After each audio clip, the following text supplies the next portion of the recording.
What's going on, guys? As always, don't forget to like, subscribe, drop a comment. Without any further ado, we're going to go ahead and get started.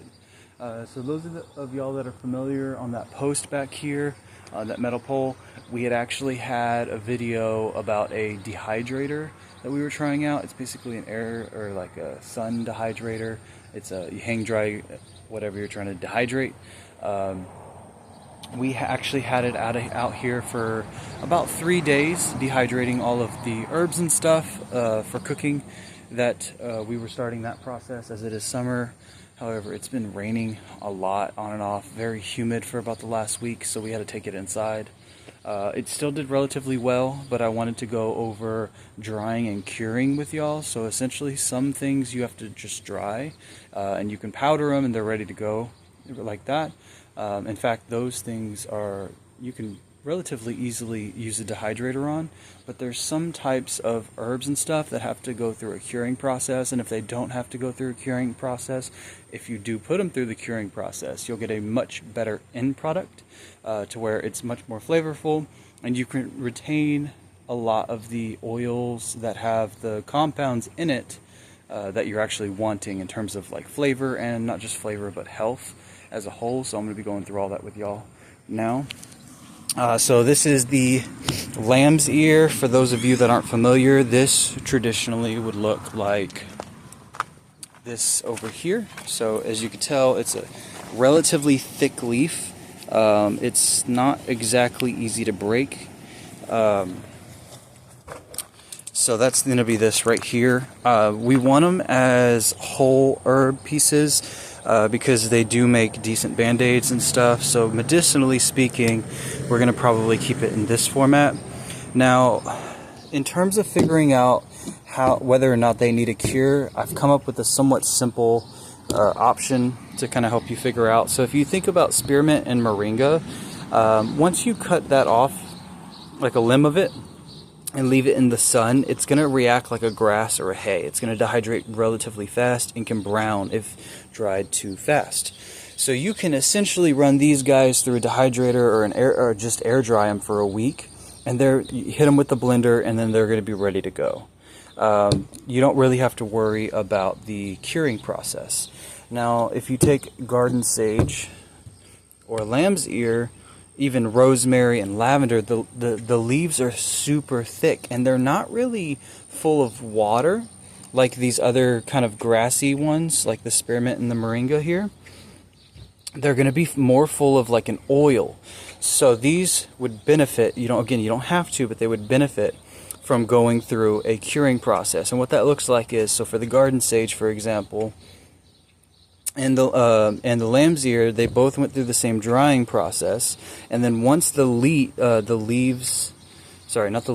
stem, once the stem is nice and dry and it snaps, has like a nice snap to it, it's not bendy or anything, the leaves are ready to go towards the curing process. And what that is whenever you put them in, let's say they're at 50% humidity and you want to get them down to like a 20% humidity internally, the best way to do that is going to be by giving this time to level out. So what that looks like is so again, this is the full leaf. I hit this with the blender so that way it's ready.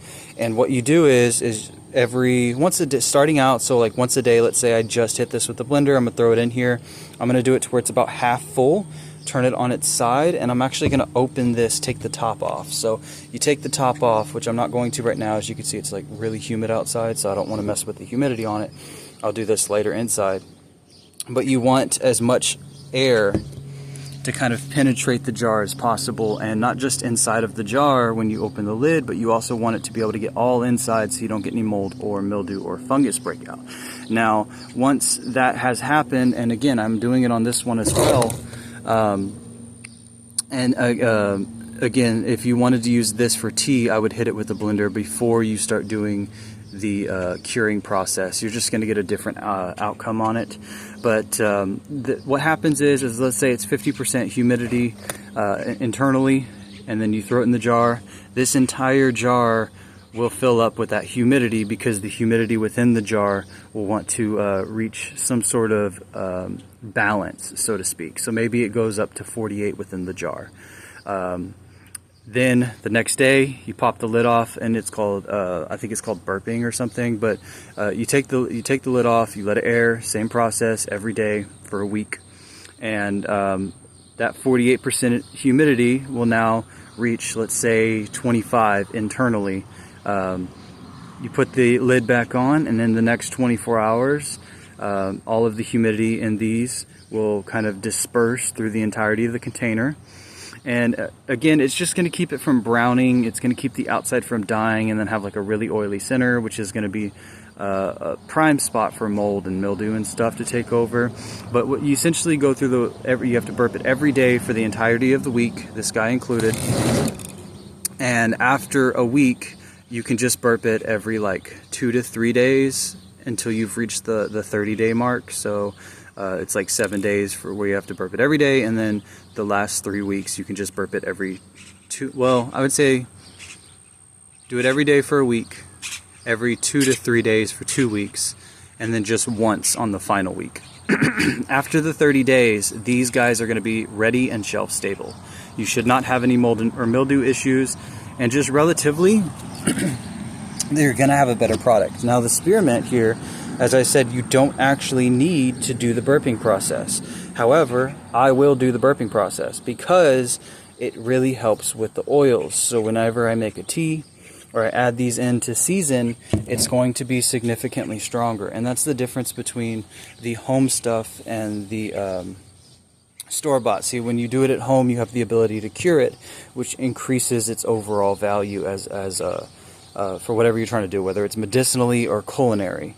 And at these large factories, essentially they're just shocking these plants, running them through a dehydrator that's really hot because they're focused on efficiency and pumping out as much as they can to make their next dollar. Well, you lose a lot of volatile oils and stuff in that process, which is why when you get store-bought stuff, it's basically like eating grass. It's not really flavorful. Like, you can kind of tell the garden sage is garden sage. You can kind of tell that the cumin has like some form of a spice to it, but like, again, that's another good one. Even like your spicy peppers and stuff, the capsum is inside of an oil, and that's what supplies you with the heat. So going through these curing processes can actually aid in the overall flavor. So I hope that was helpful. As always, peace, be kind out there, and we'll see y'all in the next one.